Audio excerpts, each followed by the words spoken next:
Welcome back to Comics with Drew, and it's another Comics with Drew in the car video. Yeah, these are awesome, aren't they? Well, at least I think so.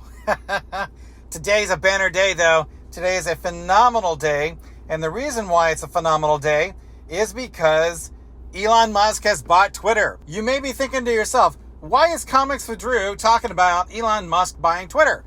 Well, what does that have to do with comics, right? Well, it does have a lot to do with comics, and the reason why is because there's a problem that has been affecting comics, and it's also been affecting discourse in general, and especially on Twitter.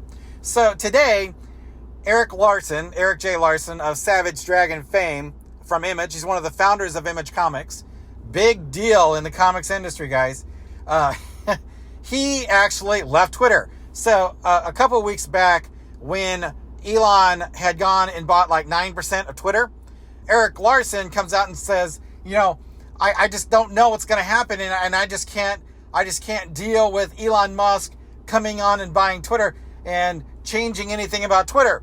And, if that happens, I'm just not comfortable with the direction that Twitter's going, something to that effect.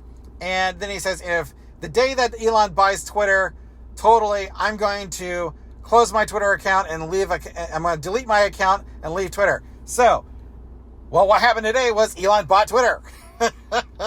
and so Eric Larson says, peace out, yo, and leaves Twitter. And I'm like, all right, so here's my problem, right? Because I actually replied to him, Eric, and Eric didn't reply to me, because why would he? Because I'm just like a regular nobody person, at least right now.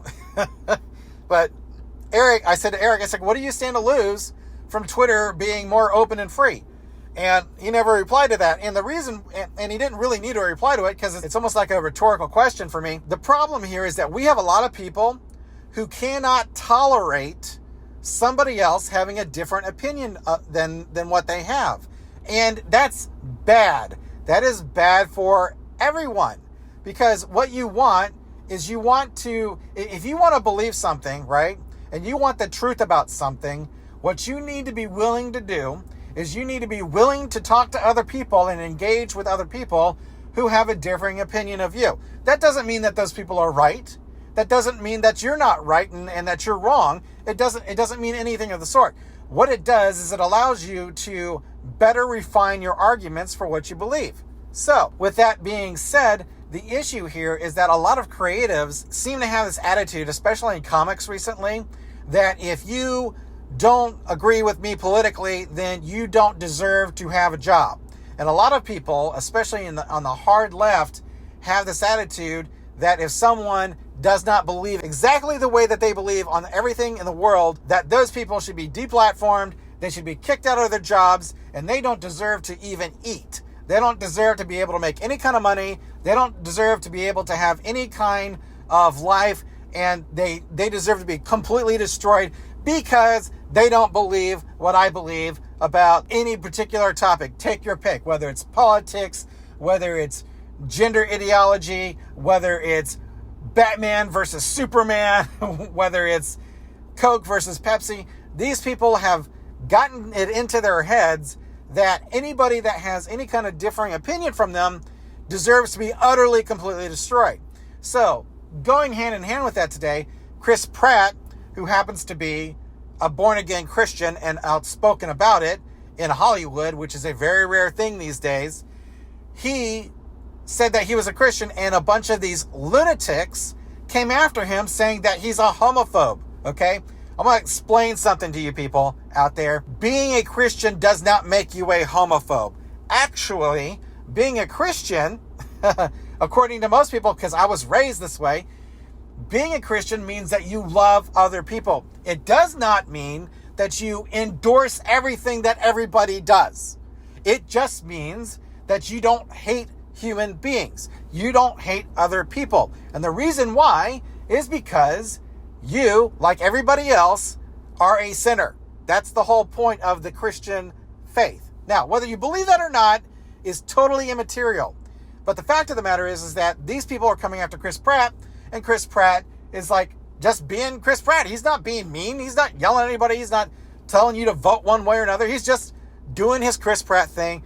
And so James Gunn comes flying off the top wire, and totally puts the kibosh on them again today because someone is like, oh, we need to replace Chris Pratt with this other similar looking actor. I don't know who this is. I recognize the face, but I don't know his name. And James Gunn comes out and says, why? Because of your made up beliefs about Chris Pratt that don't mean anything, that don't exist? You know, he's never going to get replaced as Star-Lord. Stop trying to make it happen. If he were to get replaced, then we'd all leave with him. And that's what needs to happen. These people that are out there, like Eric Larson, or these crazy people going after Chris Pratt, need to be told to shut their mouths and learn to engage with other people, right?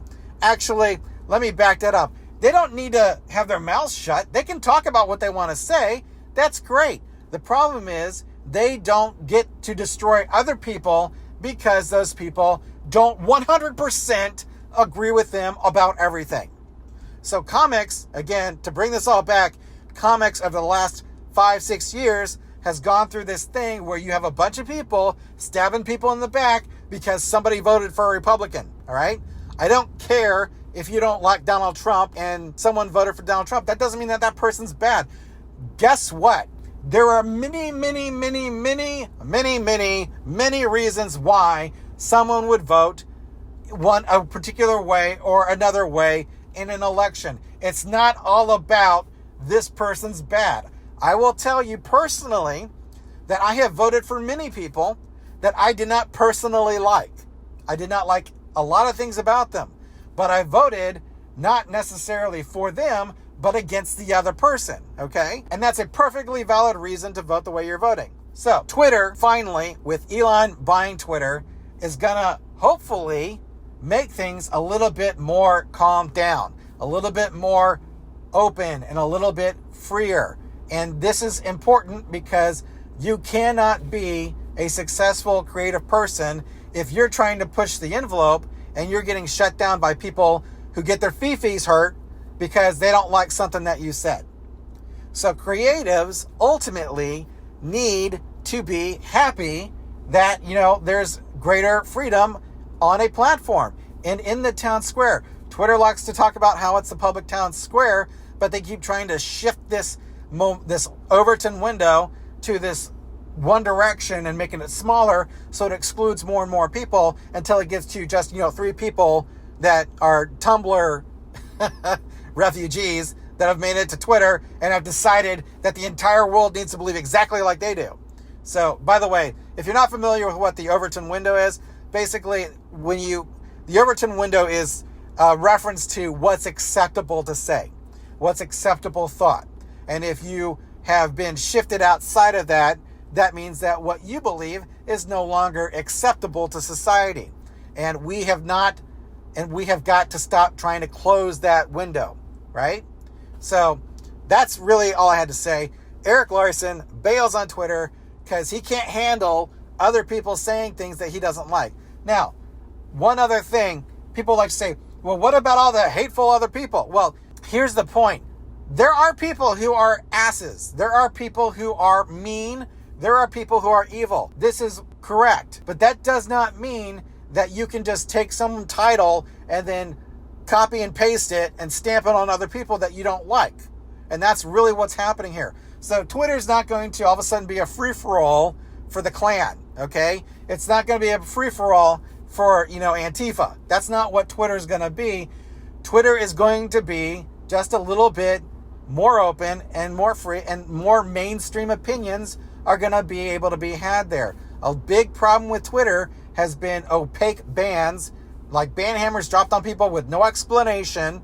And really, the explanation is that it always lands on people that tend to be more right of center, right? So that's, and I'm not making, this video isn't to say, oh, all the people on the right are right. That's not the case. You have to understand that people on both sides of an issue have valid points and they're not evil. Okay. So, when a creative person gets butthurt that some other creative people might say something that they don't like and decides that they're going to take their ball and run away like a total coward, then I think that that's a major problem. And that's been a major problem with comics. And with crowdfunding, we've been able to kind of get past that And hopefully we can get people not being afraid to talk about what they think and about what they feel. Because you have to have healthy conversation, right? You have to have it. So I make a point of being friends with people that are diametrically opposed to me politically. I make a point of being friends with people that have different religious beliefs than I do. The reason why is because that enriches your life. When you have diversity of thought, then you can only be made better in your human experience. So that's my Comics with Drew in the car rant today. Thanks for listening. Thanks for watching Comics with Drew. I will catch you next time.